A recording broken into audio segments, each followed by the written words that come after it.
Welcome to Global Policy Cast, a podcast which opens the inner workings of international governance through conversations with those who have shaped policy from insight to impact.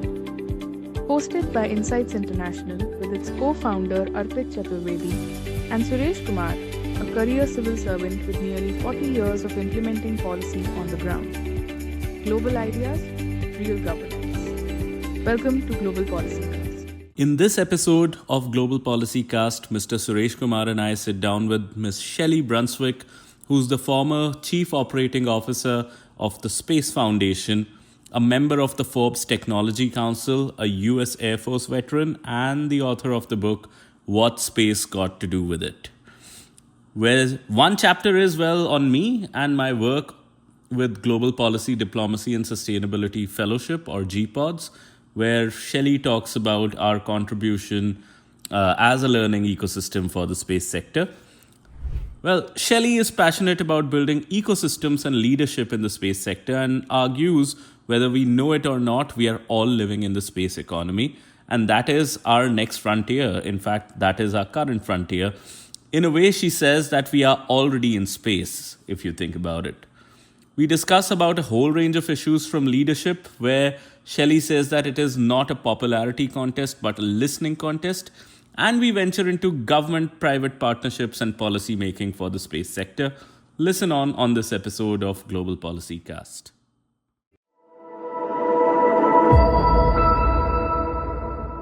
Hi, and welcome everybody once again to the Global Policy Cast. And today with us, we have a very special guest, Ms. Shelli Brunswick. Shelli, how are you? Thank you for joining us for this podcast. Well, thank you so much for inviting me. It's such an honor to be with two acclaimed diplomats, and I'm so thrilled that I get to be part of GPODs and your amazing mentoring program. So thank you for inviting me. Thank you, Shelli. And with me, Mr. Suresh Kumar, my wonderful co-host. So, Shelli, just to get the conversation started, I was wondering if you could tell us a little bit about how did you get into this whole space of the space sector? How did you first, think of doing something which could have been a bit unconventional? So, yeah. Absolutely. Well, again, thank you for having me. And what I'll share with you and your audience is that my journey has 4 chapters. And so the first chapter, right out of high school, I wasn't sure what I wanted to do, and I didn't have college money. And I'm sure a lot of your listeners, as well as your fellow proteges, are in the same situation. And so the best thing was to enlist in the U.S. Air Force. I wanted to see the world. As you know, I'm part of Global Policy Institute, and so I'm very much a global person. But in the 1980s, the best way to see the world was to join the military. So I joined the U.S. Air Force as an enlisted airman right out of high school. And they gave me a career field. They made me a personnel specialist. So as human resources, HR, I wasn't in space yet.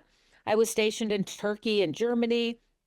And I got to go to school at night. So I was learning a profession. I was able to take advantage of some educational programs for tuition assistance, go to school at night, learn more about global, multicultural insight, getting to actually live in Germany and Turkey and meet with people. And that really inspired my passion for the things you do, global diplomacy. And after 12 years as an enlisted airman, I had completed my college education and I applied to become an officer in the Air Force. So those first 12 years, I was an enlisted airman. So working during the day, going to school at night, serving my country. When I applied to become an officer in the Air Force made me a space acquisition officer. And acquisitions is like procurement. So I was selected to be the individual that would work with the defense contractors like Boeing and Lockheed and Northrop Grumman to look at creating the satellites and ground station and rockets and developing those contracts and then seeing those contracts through fruition. So I'd like to say that I could take credit for this decision, but actually the Air Force actually made that decision. And then that started my second chapter of my journey in the U.S. Air Force as an officer doing space acquisition. And we can talk more about that as we progress. But that's how I actually got into the space industry. And I do want to highlight for your audience, the space industry today is very different than when I started. When I started, there were really only 2 ways to come into the space industry. You either came in the civil side, like a NASA or a government space agency like ISRO. Yeah. or you came in through the military. And so I was fortunate I came in through the military, yet I was not a traditional space person because back then the majority of space people were STEM professionals, science, technology, engineering, and math. And I have a business degree. My undergraduate is business, as well as I have an MBA. So I was traditional through the military, but untraditional, that I had a different set of skills, which, as we know, for the last 30 years, having that business background and the way commercialization has opened up in the space industry has been a plus. Oh, we'll save that for another question. But I did want to share that with your audience, that nowadays there are many ways to come into the space industry and many different backgrounds you can have.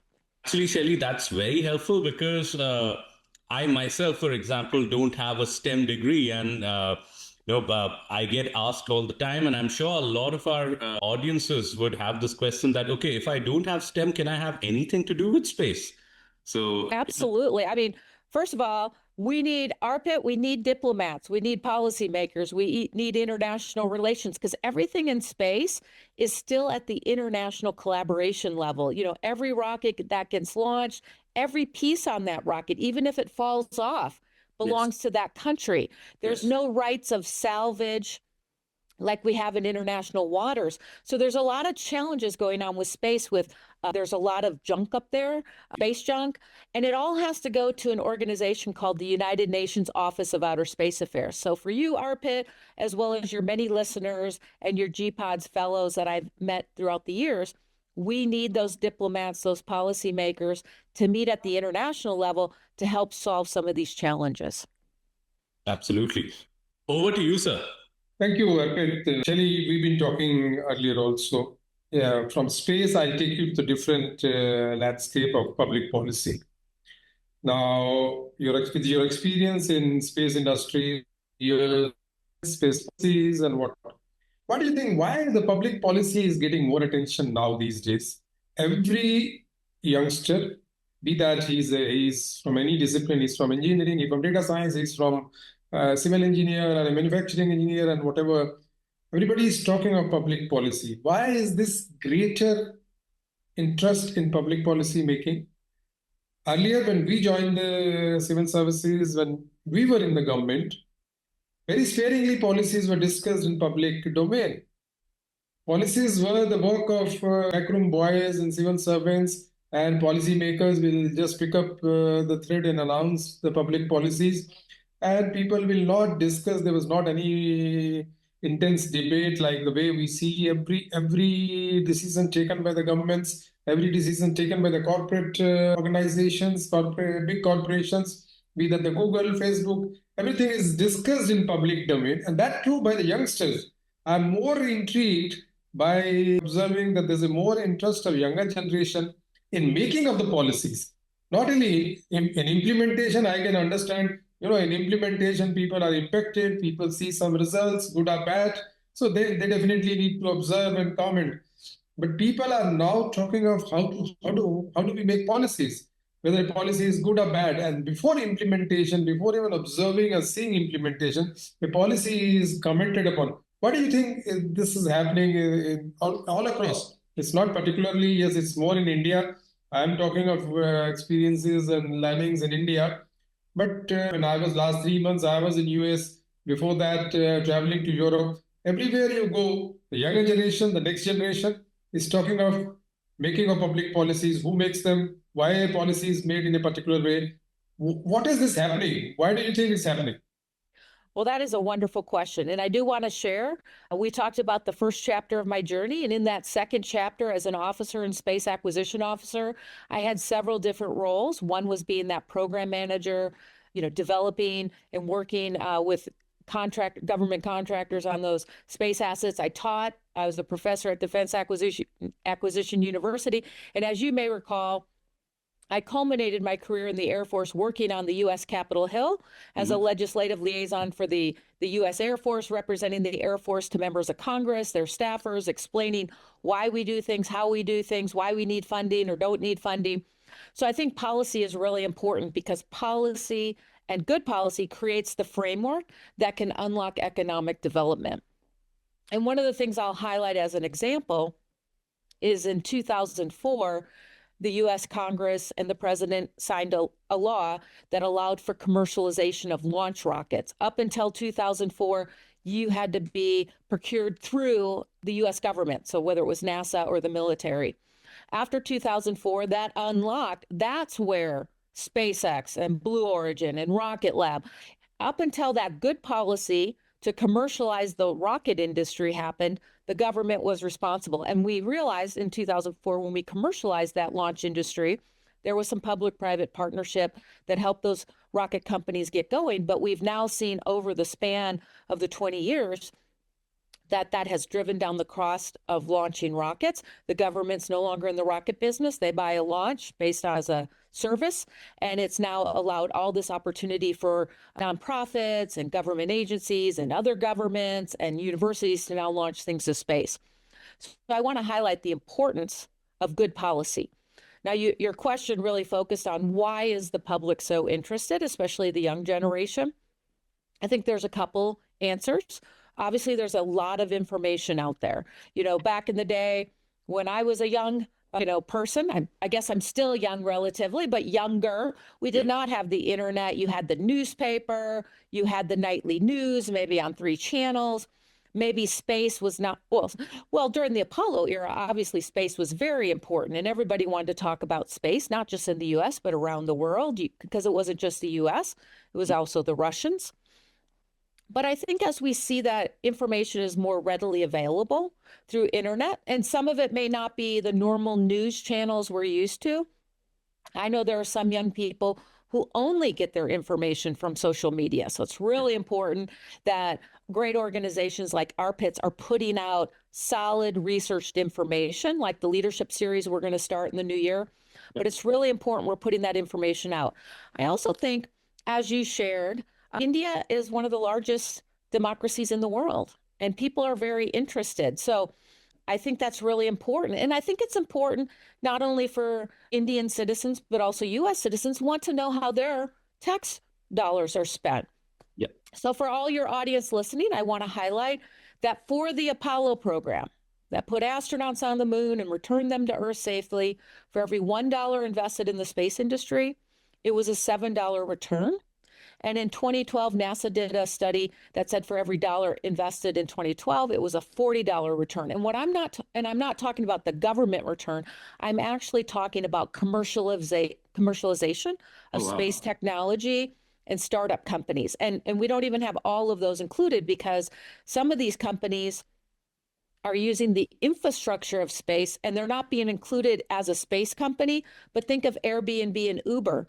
If it weren't for the infrastructure of space, those companies could not exist, but they're not included in space technology companies. So I think that it's really an exciting time. I know India is very excited about startups, and here in America for young children, what little kids like are dinosaurs in space. And isn't that exciting that we can ignite that passion to look at different careers in the space industry or become an entrepreneur or commercialize technology from ISRO or ESA or NASA. There's so many opportunities now across a wide spectrum of backgrounds that it's an exciting time to be in the space industry or entrepreneurship industry. Thank you, Shelli. I think you rightly said media proliferation, emergence of social media, technology, data science, and particularly information revolution, which we had over the last 2-3 decades. That has probably created an awareness about public policies, and people are discussing public policies more often than what you and me saw when we were in the governments. Also, very rightly said that the good policy helps us to achieve good governance and good businesses, be that the space industry or any other business. You need a good policy, good policy ecosystems where people are enabled to carry out good business. But you will also appreciate over the years, the imperatives of the governance have also changed. The governance has become much more complex than it used to be. Governance is much more difficult. And governance with the onset of IT, information technology, data science, people know everything every time, and you just can't fool around and do whatever you like. Yeah. So what do you think the changing imperatives of the governance are? And what should be the state, particularly the state governments or the national governments in different geographies be doing to achieve good governance? And we other day discussed, it was there in that discussion, that it's not that the good governance is not only enough, we need the strong good governance so that the vision you have, the programs you have, the policies you have are executed effectively for the common benefit. So, what do you think are the changing imperatives of the governance in times to come? Excellent question. The first thing I'll say is every country is different and unique. And the first thing that policymakers have to do is listen to their constituents. Mhm. What benefits their citizens? And that doesn't matter whether you're a democracy, a monarchy, leadership, policymakers. Their number one priority is what should benefit their citizens. So many times when I go to a country and I talk about space, there's sometimes a misperception that space is only about astronauts and rockets, that won't apply to our country because our country is agricultural or we don't have as many entrepreneurs or, there's a misperception. Yep. And the first thing I say is policymakers are about creating good policy and pathways for their citizens to benefit. And space can be one of those enablers for good policy. So even in countries that are very agricultural, like South America, obviously India, the US, Africa, there are a lot of great space technology that benefits farmers and agricultural ecosystems. And when we think about GPS, GPS, and there's other precision timing and navigation. I call it GPS. That's what the US has, but there's other forms of GPS. That allows farmers to have precision agriculture, which means they can have better management of their crop, higher yields. I also know Dr. Catherine Nakalibi. She was in my second book. She is the NASA Harvest leader for Africa, and she's there to help Africans increase their crop yields, understand how they can use space technology. So I use this example that the first thing policymakers have to do, and many of them are probably not space experts, is for us to get together at a high-level meeting where it's a small, closed session where we can talk with industry advisors. What are the space technologies? What are the pathways for entrepreneurship? How can we commercialize this technology? How can we benefit our citizens? And then look at policymakers creating the right framework that unlocks innovation and opportunity for their citizens to be prosperous, to have economic opportunity, and potentially have access to global markets. And that's a wonderful opportunity. So I think that hopefully helped to satisfy some of your question. And again, you can't look at just the policy and your constituents without looking back at your first question of why do our constituents care so much? Because they know how much the government is spending on programs and policies and activities, because there's social media and there's more access and transparency to information. So that's why it's really important for policymakers to be including the understanding of what their constituents need to be successful, to raise families, to be prosperous, and bring in that innovation and technology so that they can help their citizens, their economy, and their country grow. Well, thank you. And I would also just want to, your network broke for a bit, but what I was saying is that I would like to also very briefly weigh in on Mr. Suresh Kumar's question that why are so many young people getting into public policy? And I also feel that the impulse, since it was the case with me, and I feel that I interact with a lot of young policy professionals, the impulse has been, in addition to a lot of information being available, it is a fundamental search for meaning in what you're doing. So a lot of times, like I was in a private sector job, and a lot of times now the private sector and the public sector have sort of blended boundaries. But when I was in a private consulting firm, I used to think that, okay, what I'm doing, eventually what is it good for? And a lot of people I meet think exactly that. And I think another impulse that is that a lot of people have been looking at certain problems persisting over decades, if not centuries. And now the young population is giving it a shot through public policy. They tried it through law, they tried it through politics. Now I think this generation, another new tool in that arsenal is public policy, and the young generation is trying to get into that. So I think that's a very important part of the underlying impulse. Shelly, just building on one thing, I've always been curious. As you said, that it was 2004. It was that momentous year where the U.S. opened its space sector to the private sector. What really led to it? Why was it not? Why was the need for the private sector recognized in, let's say, the 21st century and not earlier? And when you talk to other governments, what sort of reservations do they have, or what sort of motivations do they have in opening their space sector to the private sector? So I think we can see, in the U.S., many different perspectives can come and talk to members of Congress and senators, and that's part of that open dialogue. So there were several space companies that were talking about how they could do these things.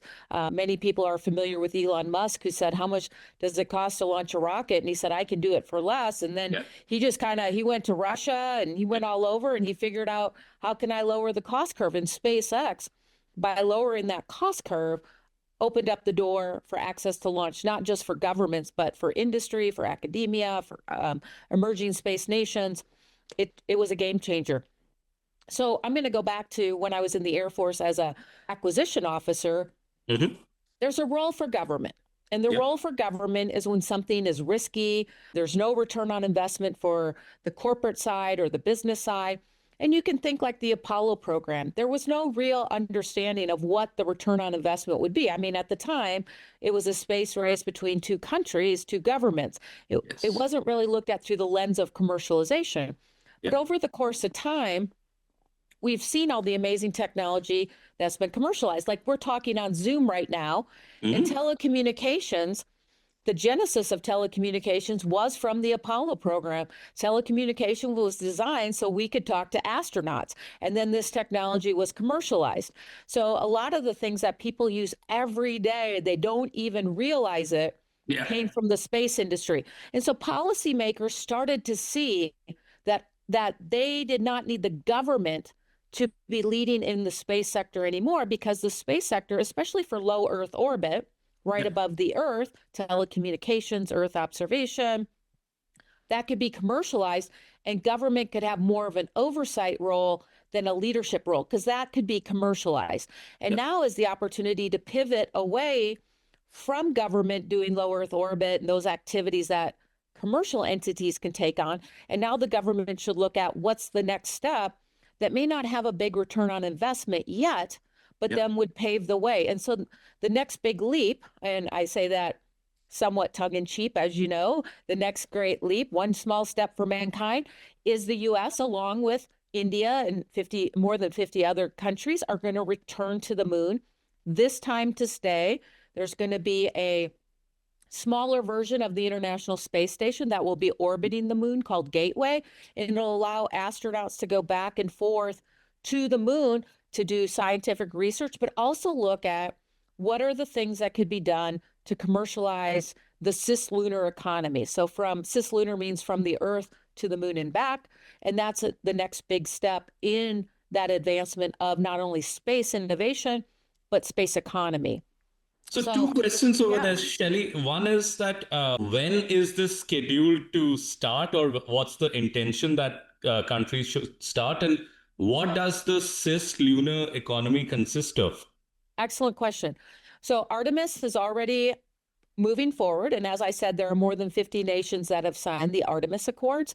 And Artemis 2, a manned crew, is planned to launch in 2026 to go and orbit the moon with U.S. astronauts as well as a Canadian astronaut. So that mission is moving forward. And then, so that is happening as we speak. And then obviously the next leap is, when can we go on to Mars? There's many people who want to not only do the moon, but really look at Mars and what is the future of that. There are other space leaders that are really thinking of, how do we take some activities on Earth and move them into in situ or orbiting the planet? So some people are looking at, are there better things we can do manufacturing in space? So there are some great applications such as healthcare or pharmaceuticals that can be done in space. Heart disease is being studied in space, cancer, macular degeneration.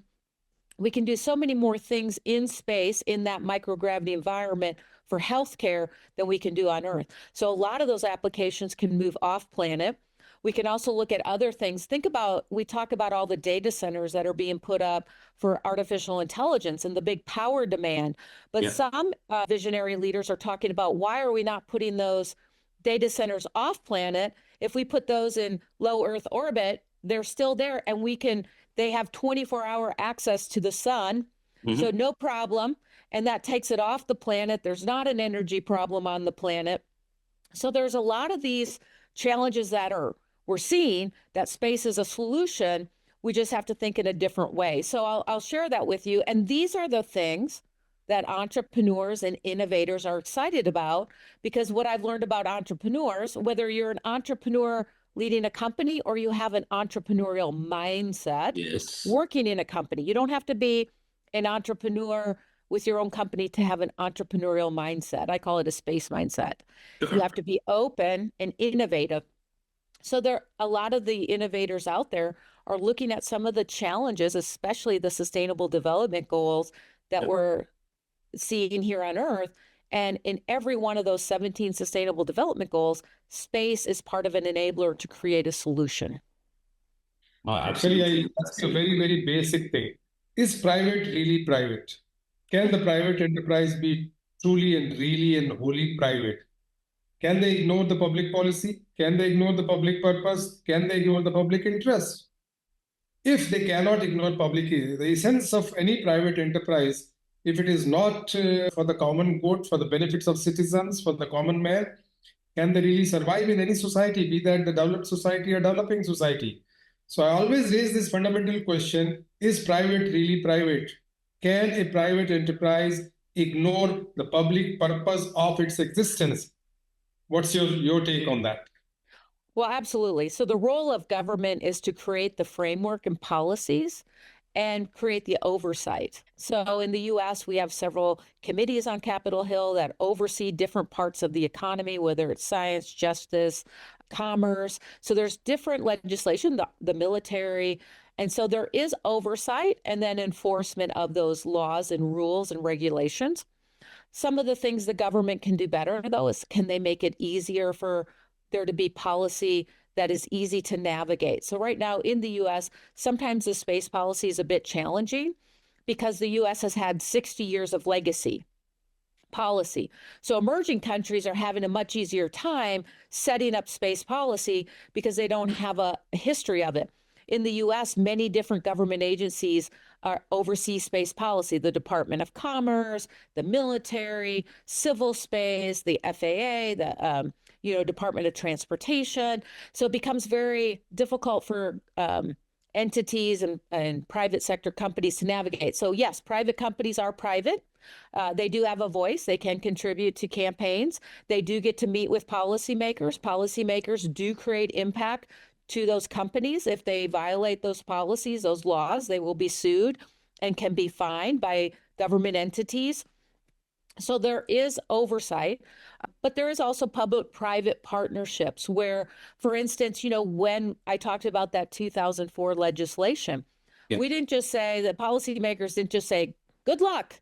No, they created contracts and awarded grants to those companies like SpaceX, and they nurtured the beginning of those companies for those activities. And that's happening again today. NASA has created some Space Act agreements with companies that are creating replacements for the International Space Station. The International Space Station is going to be deorbited in 2030. The plan is not to have another government-led space station run by NASA and ESA and JAXA and ISRO and others, but instead to have commercial space stations. And the governments can rent a space in the commercial space station. In the US, we have many big malls, and you have tenant units like Macy's and Nordstrom's. Well, similar to a big mall, the government, like the US government, will rent a space in that space station where they will do their government experiments or help small developing companies have opportunities to microgravity environment. And then the rest of the space station can be used for commercial use for those pharmaceutical or healthcare or other forms of manufacturing in space. So No, I guess that was a long answer to probably an even longer question of, is there such a thing as a private entity? No, there's always oversight, but yes, we do know there are public, I call them public companies because they're publicly traded on the stock exchange. They are public. They have a board of directors. They have governing bodies. They have to report to the government agencies. So it is an ecosystem. There's nobody out there by themselves, but we do need a better understanding of policy for space, especially as we commercialize space beyond low Earth orbit. We also can see this same thing happening in artificial intelligence and quantum. What are the policies in cyber? What are the policies that we need to help our citizens be protected? There are some malicious actors, as we know, in cyber. There can be malicious actors in AI as well, and we're just breaching what does quantum look like over the next 10 years. So we need good policy to have good companies that do great things, that employ people, that create great opportunities, that solve challenges for everyday citizens. But private enterprises cannot ignore public purposes. That's for sure. We agree. But they can, but then government oversight finds them, whether it's the U.S. government. I've also seen the European governments also, because not all companies are one country. They're global conglomerates. So many people might think a company is actually a U.S. company, but in reality, it's a global company. And so they can be fined not only in the U.S., but in Europe or other countries. So there are different countries with different laws and different policies, and those companies are then held accountable in those different regions of the world. Yeah. But Shelli, you said that the policies have to ensure benefits for all. No policy can go against the common man, against the common interest. That being so, don't you think ensuring benefits for all is the job of a leadership? Be that the leadership in civil services, be that the leadership in space industry, or political leadership. No leadership in any organization, in whatever sphere whatever areas they may be working, can ignore the benefits to the common man, benefits to the societies, benefit to the country, be that even local level, national level, or global level. So what do you see the role of leadership in achieving the benefits for all? Is it changing? Is it not changing? I think the question comes back to you after a discussion, the previous discussion. So I will say nothing has changed. I'll say for American history, which next year we celebrate 250 years. Yep. The most important thing a leader can do is listen. And that hasn't changed since the founding of America. And I anticipate it's the same in India and other regions around the world. To be a good leader, a good policymaker, you have to listen, learn, take all that into account, and then figure out how to lead. And I equate this back to when I was in the space industry doing project management. As the project manager for a program, I would have to listen to multiple different people on the team, the finance team, the logistics, the engineers, the customer, the end user. And at the end of the day, you have to listen to all that input and determine, and there's always trade-offs. There's no perfect solution. There have to be trade-offs. And then you have to figure out what is the best benefit, what is the best way forward for the best overall value. So you can't make everyone happy.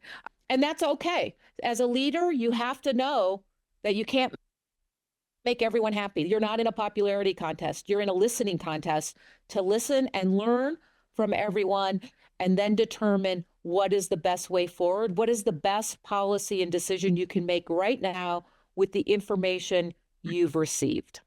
Yep. And Shelli, just one question, one more on the private sector bit, that I'm sure you have observed different nations on a different pathway in interacting and opening up their private sector to space. Now, what do you think are the different approaches nations are taking, and why do you think some nations are doing much faster than the other nations? Is that the trust between the government and the private sector? What are some best practices over there? So I think leadership always starts, whether you're a government leader or an entrepreneur or nonprofits, it starts with the vision and the passion. And do people rally around that vision? So whether it was somebody who wants to create a company who has a wonderful vision, or if it's a leader. So I'm going to use an example, the United Arab Emirates, the UAE. Sure. Visionary in their thought leadership for their space industry. Mhm. Their vision was, in 100 years, we're going to have a research center on Mars. That was, and based on that, now you can create capacity building. How do they create that organic workforce that can fill the jobs? What are the jobs that will create that opportunity? How do they do those things? How do they unlock innovation? So you have to start with a really great vision, as well as the ability to communicate that vision and instill inspiration and passion from your constituents.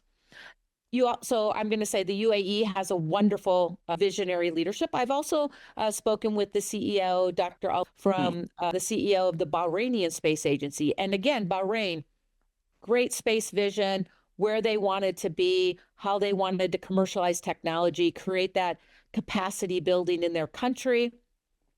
And then as you open up that door, then the next thing you look at is the government is leading, but then how can you create that innovation and entrepreneurial drive so that entrepreneurs can come in and partner and lead and create jobs and opportunity?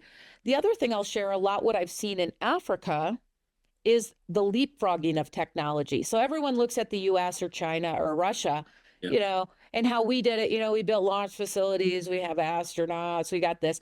But, a lot of the emerging nations don't need all of that infrastructure. They don't need to have a satellite. They can secure satellite data through blockchain and have Earth observation. And you can actually do direct to your device now. So you don't have to go through all the activities that maybe the US did. You don't necessarily have to have a launch facility. You don't have to have your own satellite. You can still get the information and you can go direct to your citizens. So they have telecommunications, they have Earth observation. So Earth observation is like weather forecasting. So if you're a farmer in Africa, you want to know if a monsoon's coming, what's that going to do to your crops, or is it going to be a drought? You can also use Earth observation to look at wildlife trafficking, human trafficking, incursions on your borders. So a lot of government agencies as well as citizens are going to be able to capitalize on space technology in a more direct, linear way than maybe you've seen traditional space countries like the US or China or Russia. And they're going to be able to use that space technology faster and innovate faster. But in this context, Shelli, how do you see India's space policies and India's space leadership? Well, first of all, I'm going to let Arpit answer that, because Arpit has written some amazing leadership articles about India and the space policy. So Arpit, why don't you answer that first, and then I'll add a few comments. Sure. I mean, my understanding of the Indian space sector is that it is really, a sector where the government is serious about bringing the private sector on board. And the private sector is quite vivacious, because the Indian private sector and the American private sector are, quite deeply linked now. And I feel that with the latest policies that the government has had, ISRO is now procuring from the private sector. There are also, there's more openness to private launches in India as well. So I feel that, as you were saying, Shelli, that the vision matters, and ISRO has set a very clear vision that right now about 90% of the Indian space industry is dominated by ISRO. But there is a clear vision and clear understanding, with almost no internal dispute, that this 90% has to go down to about 50% and bring on private sector. So there are now procurement channels that have been set up. There's a startup linkage, through, in space and platforms like those which have been set up. So it is going to be a matter of time that it's going to happen. I think my question is that there are, little wrinkles that we have to overcome. So things like, I was talking to a particular space sector founder, and they said that one biggest, issue that comes up is that anything related to space, especially launch vehicles, etc., are considered dual use. And in terms of the frameworks, and if you could also talk a little bit about that, the vetting process on whether this is military use or it is commercial use, that typically takes a long, long time. And that's why I feel that there is a lot more work that needs to be done on trust between the government and private sector. And that trust is not something that we can just wish for and it'll come. We'll have to bring in those methods of information sharing and transparency so that it becomes more easily observable that okay, whether this is military use or whether this is commercial use or what is it going to do. So those frameworks and information sharing systems I feel are going to be very important. But I'm going to hand it over to you to hear your views. Yeah. Before you say anything more, Shelly, I'll add on to it. What we hear in the corridors of powers, and particularly as civil servants, with all these space programs, space technology, space enterprises, space industries, and for that matter, even all high-tech programs, the common perception is that these programs are not seen by the citizens as benefiting them. These programs are not seen as pro-people programs. These are abstract, high-tech programs which people think are decided in an abstract form, and no direct benefit is seen by the common man or the common public or the citizens. What's wrong? There's something missing in the policies that we are not. Though these programs are beneficial, whether satellite programs and other programs, the common man, the citizens do benefit. All these 2G, 3G communication technologies, information technologies, the space technology has a role to play in all these emergence of technologies and sciences. But the fact is, common man feels, no, this is highly expensive programs. These are not the programs for the common man. They kind of feel completely detached from these programs. So what's missing in the policy? What should be done in the space policy that we are able to convince our citizens these are pro-people measures? A country needs a space policy. A country needs a space technology. A country needs high-tech programs for the long-term sustainable growth. Excellent. So one of the things I've done working on Capitol Hill or doing things for the United Nations Office of Outer Space Affairs is learning about what can space agencies do and how do they do it right and how do they maybe not quite get it right. And one of the examples in my second book, I interviewed a gentleman who helped to create the policies in Oman.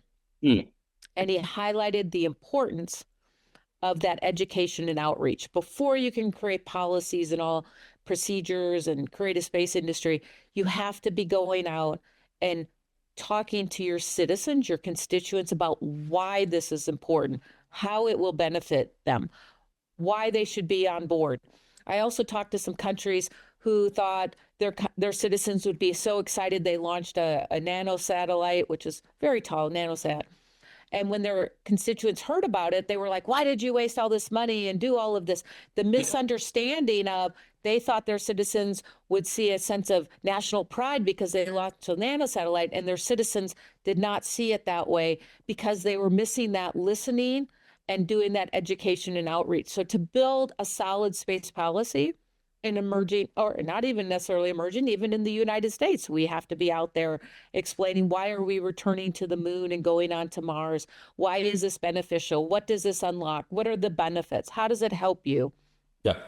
You have to be doing that education and outreach all the time. That needs to be a pillar of any space agency's plan, is how are they communicating and educating members of Congress here in the US, but policymakers. So when policymakers meet with their constituents, they're able to explain why this is helping you. If India creates its own telecommunication satellite, citizens in this region of the country will have communication. Or if India creates this Earth observation, you'll have better weather forecasting, or you'll have this.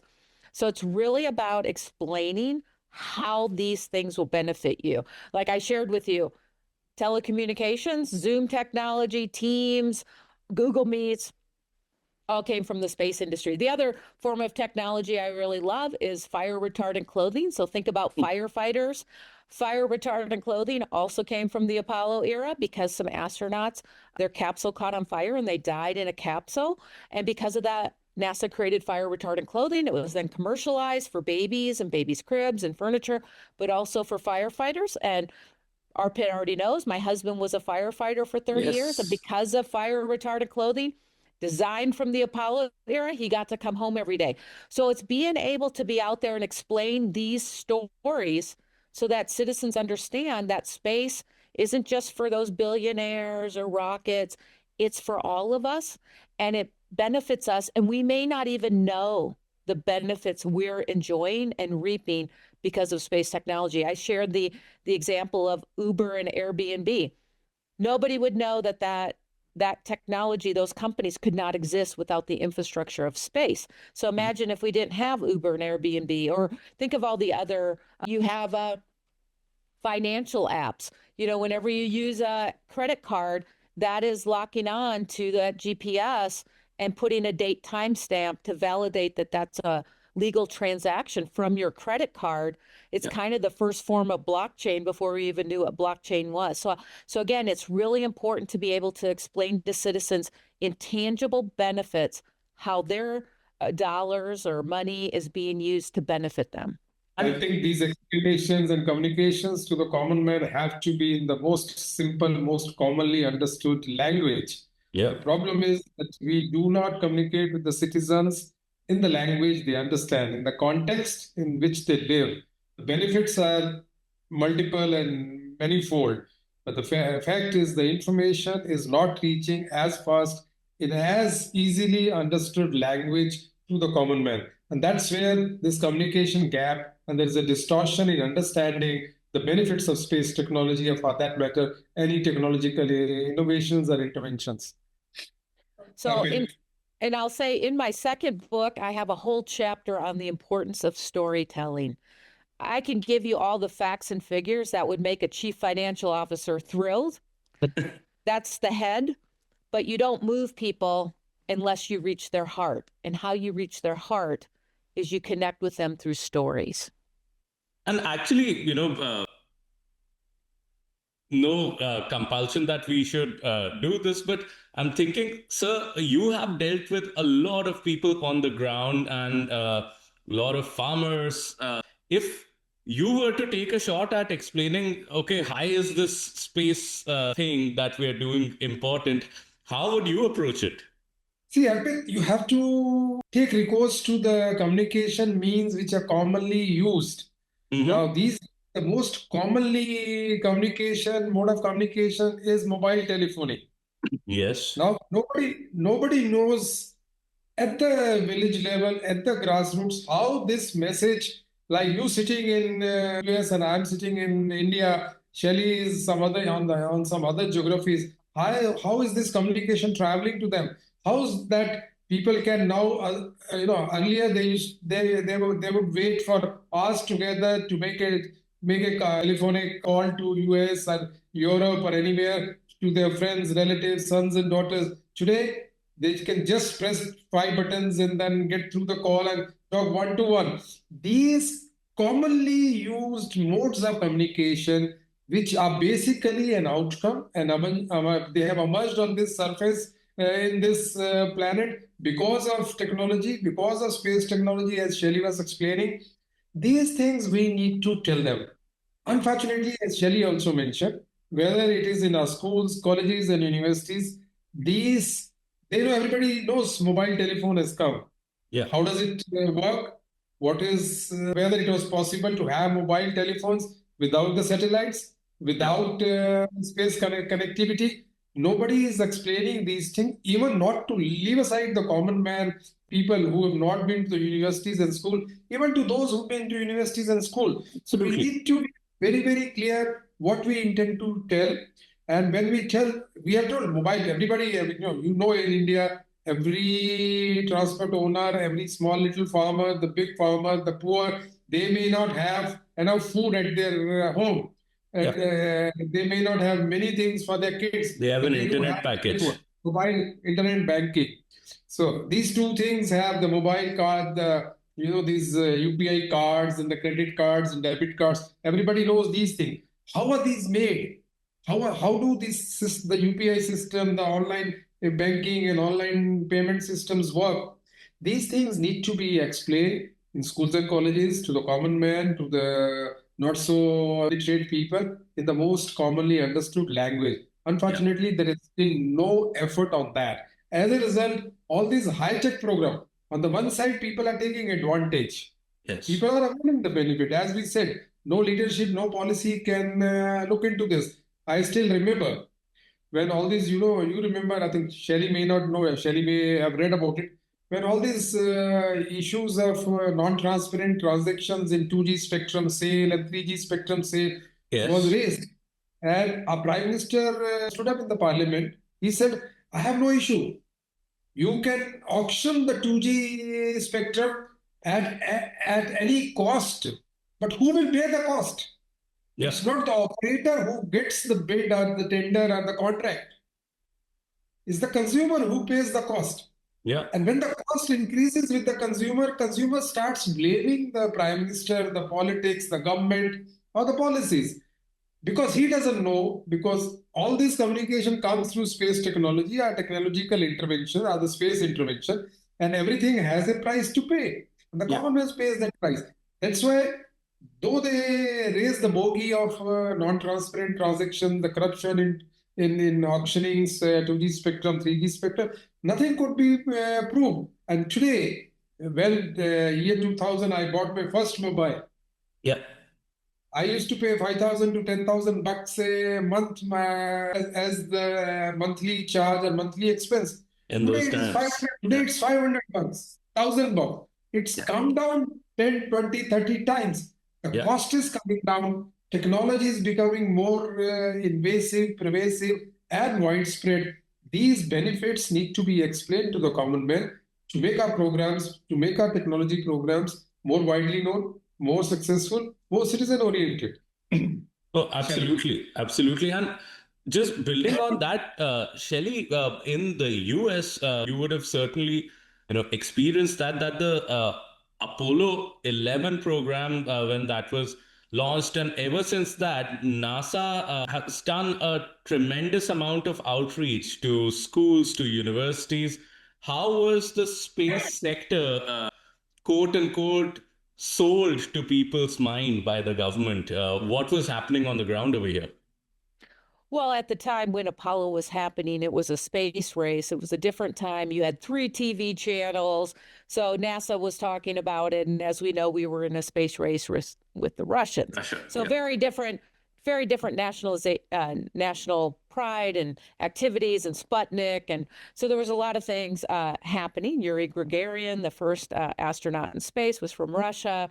So, the moonshot was like, all right, fine, we'll put some astronauts on the moon and return them safely in a decade. That's what President Kennedy wanted to do. A big vision, right? Put out the big vision. Then you have to provide the resources, a timeline, and there was a goal.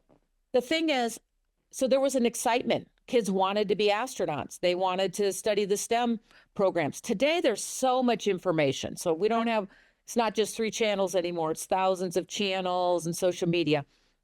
So what we have to do is reach people, kids especially, in school. We need to bring space into the classroom. So space isn't just astronauts and rocket scientists and STEM degrees. We need to really bring it into the classroom and explain, here's all the careers for the space industry: entrepreneurship, media, diplomacy, and help kids understand that these are tangible career paths. What should you study? How is space helping you every day? And we need to make it more common with hands-on activities that make it really understandable. And we spoke before we started recording about how through GPODs, we want to create some potential hands-on activities with some of the GPOD fellows that maybe will have some space hands-on activities in the future, where we have lecture, but we'll have some team projects, and we'll make it where they get to go through the process of maybe starting a company or creating some legislation. So it's no longer abstract. They get to actually try it out. And then when you turn them loose from GPODs, then they're ready to change the world. And that's what we need to do all the way down into the schools, whether it's starting in kindergarten or first grade. We need to be helping to bring that space innovation into the classroom so that kids understand, especially diversity. And what I mean by that is sometimes people look at it and they say, those professions are for astronauts or STEM professionals. You're going to be an electrician, or you're going to be a welder, or you're going to be a technician. Well, you know what? We need all of those people in the space industry. We also need media and marketing and salespeople and teachers and entrepreneurs and investors. So we need to help kids understand that space is open. It is open to everyone, and there is an opportunity. And the best place we can do it is by bringing those opportunities into the classroom. Absolutely. Absolutely. There's the other side to the story. You see, while the kids from the schools and colleges are going to NASA, they're going from India also. Not that we are particularly aware. And many times we do get in the governments, we've been getting requests that schools need to send delegation to NASA. But not many people, not many schools, school kids, or college, university students are going to ISRO. The homegrown space program, the homegrown space technology, the homegrown space interventions and space initiatives are not being kind of informed, and people are not being guided about it in as many details and as many programs as they should have been. We should have a kind of regular program for our university students, for our college students, for our grown-up school kids, high school kids, who should know what's happening in the country. And this is probably not only true of India, it's probably true of all countries, that their own national programs in technology, in particular with reference to space technology, should be known to the younger generation. Because maybe something we should do, actually. They need to know more about it than you and me, because we are kind of an outgoing generation.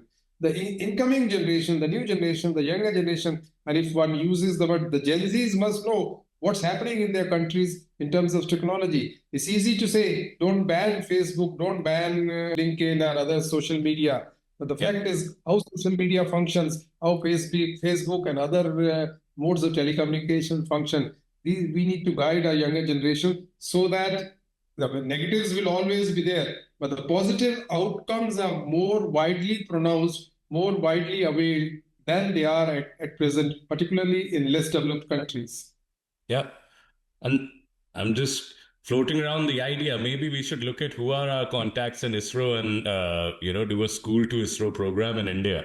So, would be great to do that. That's a possibility. We can try and get one of the ISRO scientists on this podcast. And see, I'll do a dedicated program on that. Maybe we can also again bring in Shelli for the second time. Yeah, I think it is work out school to ISRO, or ISRO to school, or space to school. And I think it's really important to highlight that space technology is not the only technology, that we can really look at the emerging technologies like quantum, healthcare, energy storage, cyber, robotics. All of those also have an intersection with space.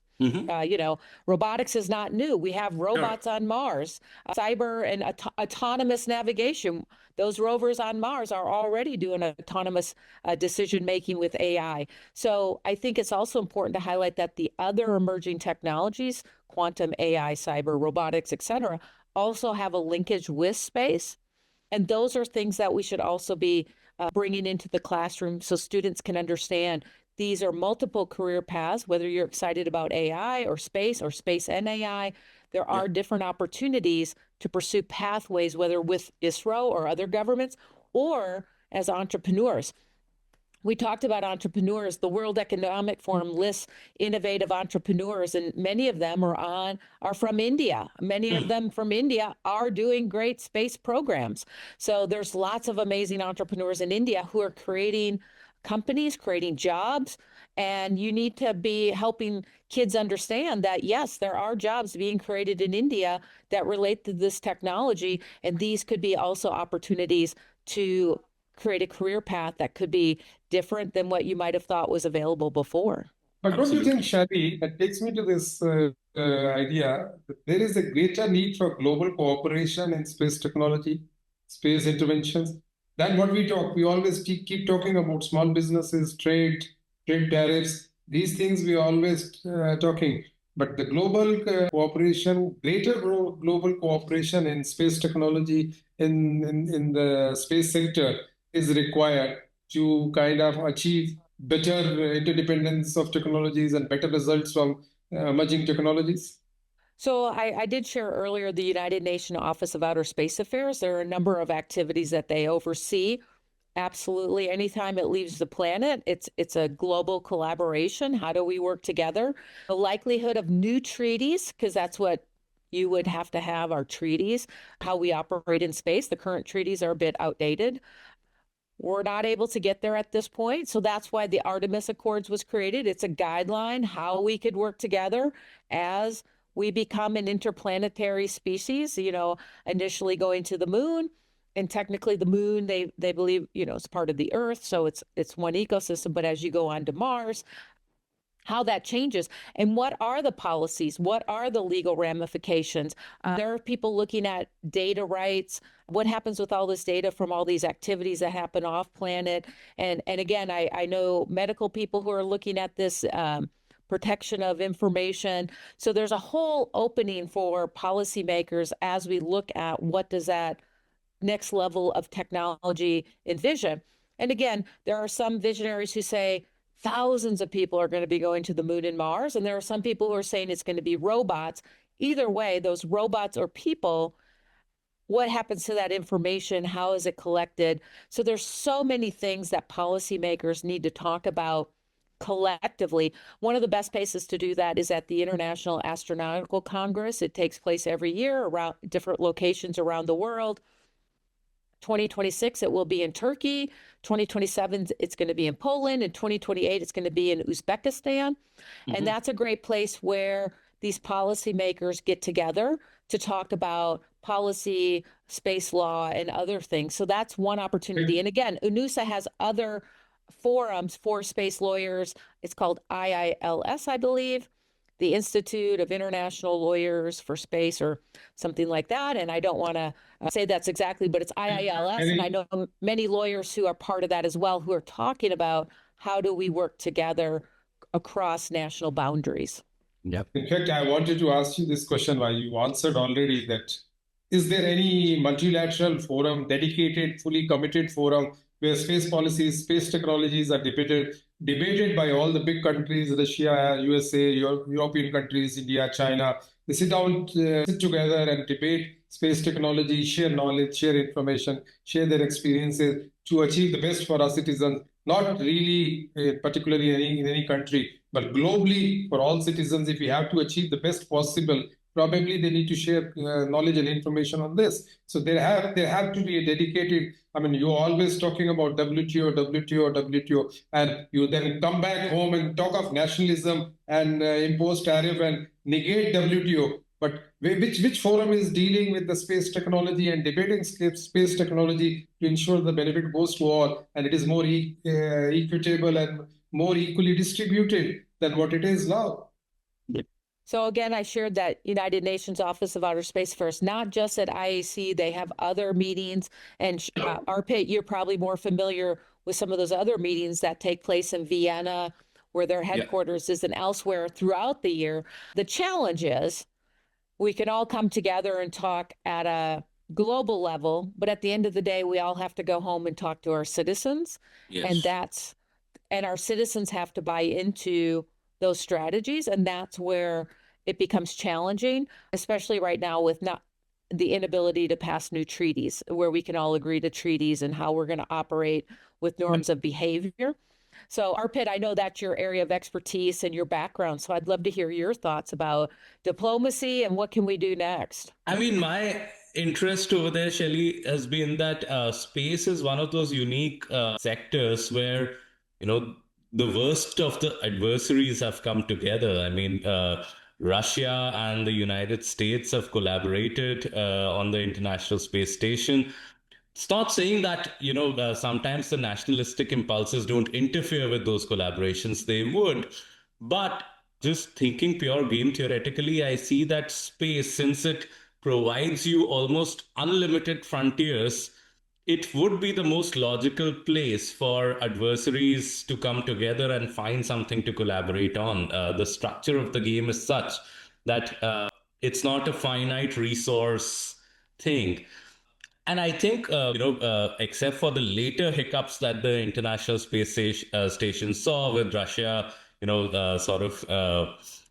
stepping back. But I think it is a great example of how the whole world sort of came together and collaborated. And now what you mentioned about, the private sector collaborating from all over the world and coming up with a private sector version of the International Space Station, that would have a whole, it'll be interesting to see that it's the national impulses trying to cooperate with each other, then the private sector impulses trying to cooperate with the national impulses and with each other. It's going to be, absolutely fascinating. And, I think in terms of forums, some of these international forums, maybe we still need, a more robust one. As Mr. Kumar said, WTO, maybe we need WSO, which is a more institutionalized form of space coordination in the world. So, yeah. As we said, the best thing we can do is come together and listen and learn so that we can be better leaders. And that's in every industry, whether you're an entrepreneur or a policymaker. And as you said, it's important to have the government leading, but industry also. And then, yes, things start out expensive. But then as you can open up commercialization and new opportunities, then that causes deflation and things to become less expensive. So there is a cycle, and space is no different than the cycle we have on Earth. If your phone was so much, I remember when I was little, you couldn't call people internationally. It was too expensive. Now I can just call you on WhatsApp and it's nothing. Yeah. So we have market forces that also put pressure on things. And as that market force puts pressure and things become more universally available, it becomes less expensive, or even, like I said, WhatsApp is now free. So space is a lot of that. So there are expensive pieces of space. Did NASA and ISRO, they're investing now. And that's important to explain to constituents that investing is going to create this opportunity that's going to launch jobs and careers and opportunities, but then also create downward pressure on future prices for things that we all use. But it's you have to explain that in terms that help people understand. Like you said, the cost of making an international phone call has gone from $100 a minute to no dollars. Yeah. Shelli, last few questions.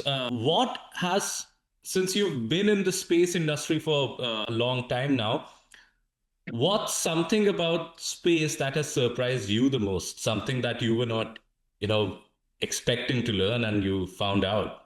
So I have to say, I'm going to share a recent example. I am going to get clear aligners.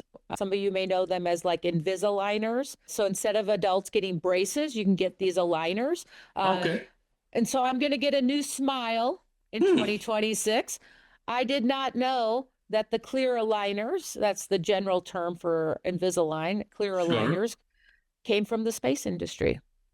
So, and then I did some research and I realized that many of the things we use in dentistry today, filling material, also came from the space industry. Eye surgery, I've had LASIK. Eye surgery came from the space industry as well. So sometimes you are using things that you have no idea came from the space industry. And again, that's part of the important part of governments making that investment, because we don't know what technology from NASA is going to be commercialized. And now it's clear aligners. And instead of having to get braces, people can now get clear aligners. So that's kind of a very simplistic thing. Honestly, there are so many other things. I've also shared, I do an article for Global Trends magazine where I highlight different things that are taking place right now. So Invisaligners, clear aligners are available now, but there's companies that are doing research on the International Space Station about Parkinson's disease, heart disease, macular degeneration, which causes blindness, and there's no cure for it. So there are companies out there that are doing research in microgravity on the International Space Station to solve so many of these healthcare issues that we face today, that there's really no cure. There's no cure for Parkinson's. There's no cure for macular degeneration. How do we study heart disease? And why is studying heart disease so good off planet? Well, because we realize our whole circulatory system runs because of gravity.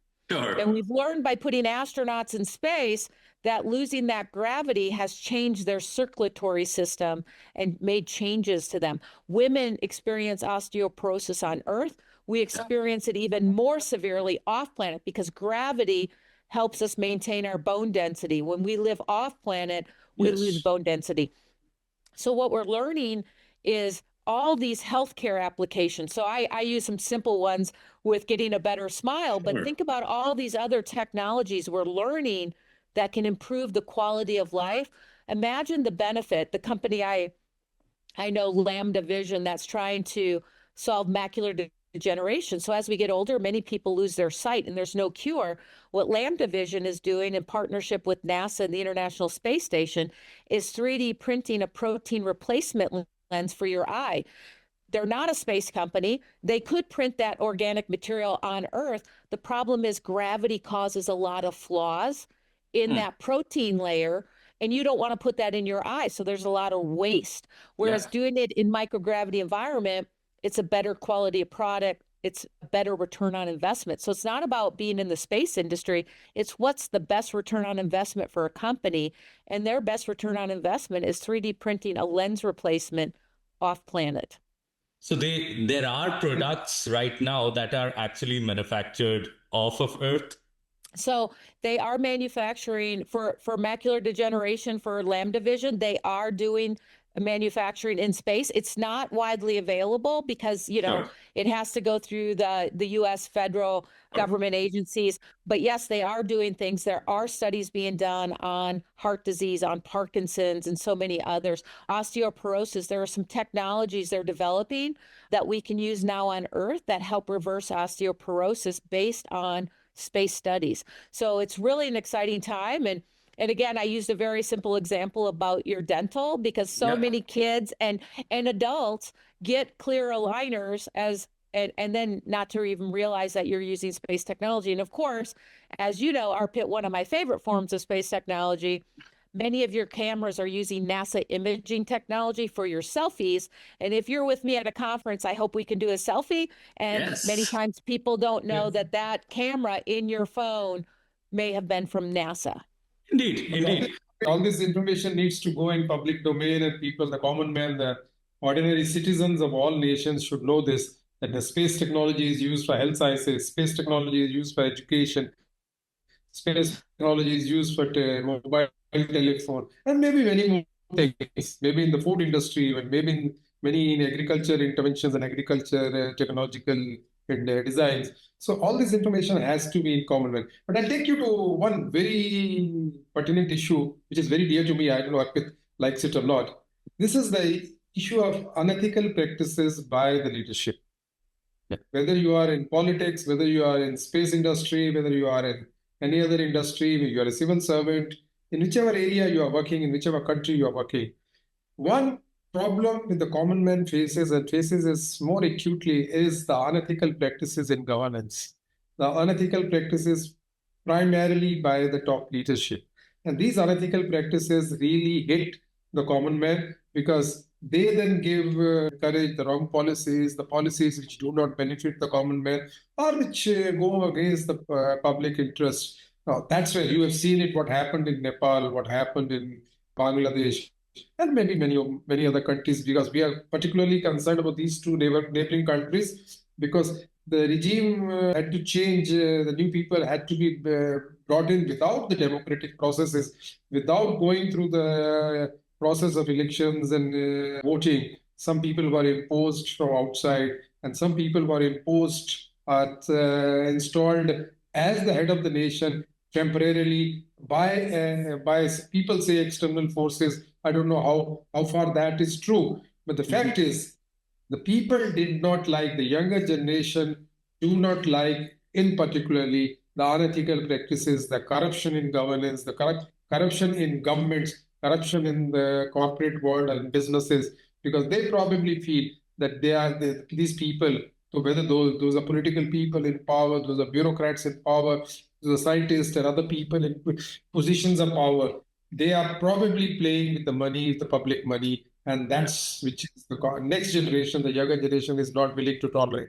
So what's your take on unethical practices on unethical practices by leadership in various sectors? I think it's a really challenging topic, and you're obviously an expert in this area. Coming out of the military, we always had, integrity first, service before self, excellence in all we do. That was our motto when I was in the U.S. Air Force. So always starting with integrity first. And then the second thing is, how does this benefit others? How can, it was a servant leader. How can I serve others before serving myself? So that's the ethos I grew up in as a military leader and in the leadership. Obviously, we do know that there are pockets of difference. And so in the US, we know that it's not necessarily, I won't call it unethical. I will just say we have a lot of different states. We have a lot of different congressional districts. And the role of those representatives is to represent their district. And then to come to Congress, 465 or so representatives, to discuss how do we figure out what represents our districts. And then we have the Senate, which is 2 representatives per state, so 50 that are coming together. And so that's why we have the House that has to, very local, connected to the grassroots, the people of that region, coming to the House of Representatives, discussing things, and then sending their activities over to the Senate, which is 2 members, and they each have a different time frame. So representatives run every 2 years. Senators have to run for office every 6 years. And the reason our founding fathers did it that way is that the House is most connected to the grassroots. So they are in the move and make things happen. And the Senate is a little more stabilizing to make sure we don't overreact to situations that we think more long-term, and then they come together. And then you have the president. So that's how it's designed in the US. So sometimes, a lot of regions align or don't align, and there's a lot of discussion. And in the US, when I worked on Capitol Hill, we would call it sausage making and Arpit's familiar with that, because what we see coming out on TV may not be exactly what's happening behind closed doors and in discussions of trying to come to the common good. So that I can only comment, that is the US process. There are other countries, we do know, as you said, I don't want to name countries, but there are countries that have had elections and very senior leaders are being reelected for a very young population. Yeah. And there's concerns where there's corruption in those elections, and we're seeing that in several regions of the world. So it's very difficult. And then you're seeing the young people come out and protest in very different ways. And as you said, you said Nepal and Bangladesh, and there's other regions of the world. So we are seeing, again, maybe 30 years ago that wouldn't have been as prevalent, but now because of mobile phones, of social media, of the ability to communicate and understand, you are seeing that young population coming out saying, we want ethical leadership. We want to benefit from prosperity. We want opportunities.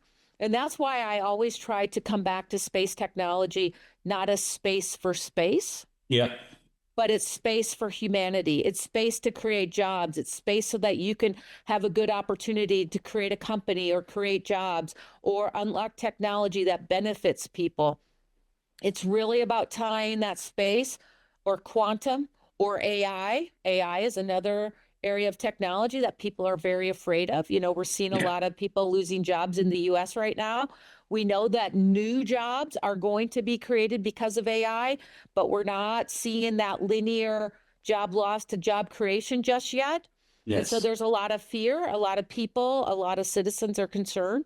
So it's important for those emerging technology leaders to be out there saying, this is how it's going to pivot. This is how it's going to benefit people. This is how it's going to do it. And policymakers need to be putting the guardrails. I was just watching TV this morning. We have CNBC, which is the business channel. I love watching business. And there was members of the Senate, the U.S. Senate, talking to the business industry on CNBC about how can the business industry help pivot and retrain for AI, for the jobs that are being lost, for the jobs that we need, that they need. The members in the government can't they're not the people to figure out what are the jobs of the future. They need to be listening and talking with industry to say, as we're losing jobs, what are the jobs we need? Because the government can't just mandate a program. It may not be successful. They need industry to be part of it. So that was kind of a long answer. Again, I see the news similar, that there are a lot of regions in flux right now with young populations and longtime leaders, and there's causing some clashes because I think those citizens are afraid that there's not jobs for them. Really, it's about economic prosperity, the opportunity to have a family, to have a good livelihood, to send your kids to school. And that's why I always try to say this is why space is helping citizens in every country to have a good quality of life. Because at the end of the day, that's what we all want. We all want a good quality of life. We want our kids to have a better future than we had. We want our kids to be able to go to school. But at the same time, I think you would agree that, the leadership we expect as a common man, we expect the leadership to check corruption, maintain ethical standards in governance and government transactions, or in transaction impacting the common man. And if the leadership goes corrupt, they get involved into unethical practices, probably the checking corruption and maintaining integrity, as you said. We are all supposed to be maintaining integrity, trying to do our work as honestly as possible, trying to deliver services as honestly as possible. If that doesn't happen and the leadership gets compromised, probably the difficulty of common man increases and the policies don't deliver what they are expected to deliver. Arpit. Absolutely. I think, my last question to you, Shelli, would be that since we're talking about leadership, what is something new that you learned about leadership from the space industry? Like, what's a leadership principle that you thought is super, super important? So there's a couple. I'll supplement the question. You can answer it together.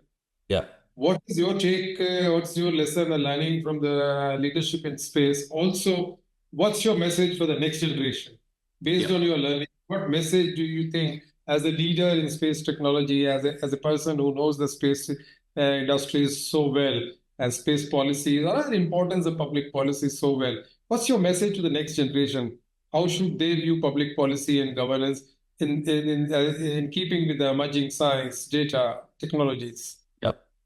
So I'll say, in addition to my background in space and emerging technology, I've been fortunate to interview over 200 global thought leaders for my book series. So we have the first book, 10 Life Lessons for Personal Growth. We have the second one out, An Interstellar Guide to Success.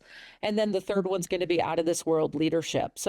And I am in one of those book chapters as well. Yes, you are in book one, because Arpit is in networking, chapter 5, the importance of building powerful networks. And that's why he has GPODs and he's created global policy insights. He's in book one. And so I think it's really important, as I went through this listening of 200 global thought leaders, that the first thing is you have to have that space mindset. And a space mindset is being curious, curiosity to listen, to learn, to be a lifelong learner. It's also about having that systems thinking. And what I mean by systems thinking is no one act is isolated. Everything that happens is connected. We talked about you can't just have policy or just have the government or the economic sector or just have schools. Everything is interconnected, and you have to think of that systems approach. If you launch a rocket to space, everything's connected. The ground stations, the astronauts, the technology, the telecommunications, there's all these things. So that space mindset is curiosity, being a lifelong learner, being willing to listen and learn, multicultural. You have to have that systems mindset of how do things interact with each other? What's the second and third order of effects? If you take an action as a leader, what is that ripple effect it's going to have? Maybe it's good, maybe it's not good. And so those are some of the things I share. And it's also about being resilient. We know during COVID or other challenging times, things impact our strategic plan, and we have to be resilient, and we have to be able to pivot and move in a new direction and move on. And so those are some of those space mindsets that I've learned from those 200 global thought leaders. They're not all in the space industry, because Arpit, obviously, I interviewed you. So we have a diversity of individuals, from former presidents of countries to government leaders like Suresh and elsewhere, that have helped provide insights about leadership, policy, diplomacy, entrepreneurship. Some of the biggest takeaways, that was the space mindset, I think, is really important. It's also, I think there's three big pillars when we think about leadership. So I'll give you a sneak peek into out of this world leadership. Yeah. And those three big things that leaders have is they're inspirational. And we talked about that already with having a vision, being able to communicate, being passionate. Yes. That second piece is being authentic. And I think that ties in with what Suresh was saying. You can't be unethical and be authentic. Being authentic means you believe what you're doing, you're passionate about it, you're connecting with the heart, you're telling stories. People believe you when they see you on TV. They know that you are authentically leading. Yeah. And that third component is being a servant leader, having gratitude, paying it forward, giving it back, helping others accomplish their goals, helping others to have a voice. And those three pillars are part of that out of this world leadership. And so that's what I'm going to be excited to share with you in the next year when that book comes out, and the 30 thought leaders that will be in that book as well. So each book has the insights from 30 amazing thought leaders. Arpit, thank you for being part of book one. Your insights about building that powerful network for young professionals, G-Pods, Women Tech Network, United Nations Office of Outer Space Affairs, Space Generation Advisory Council, the Mars Society. There are so many amazing networks you can join that can help you find your way. In Arpit, you were a leader in helping people to find their way. No, thank you. Thank you so much, Shelli. And it is thanks to folks like you and Mr. Kumar that, this has been possible. So I'm, eternally grateful to this. Yes. Thank you. Thank you, Shelli. It's been nice talking to you. And I think we've learned a lot from you, and our viewers will definitely benefit from it. Thank you. And we look forward to your next book. Thank you so much. And my parting thought with you will be, the sky is not the limit. There are no limits. There are no limits. There are no limits. If you stick to values, you stick to your vision, and you have victories to your side, probably there are no limits. Absolutely. Thank you. Thank you so much. Thank you. Bye.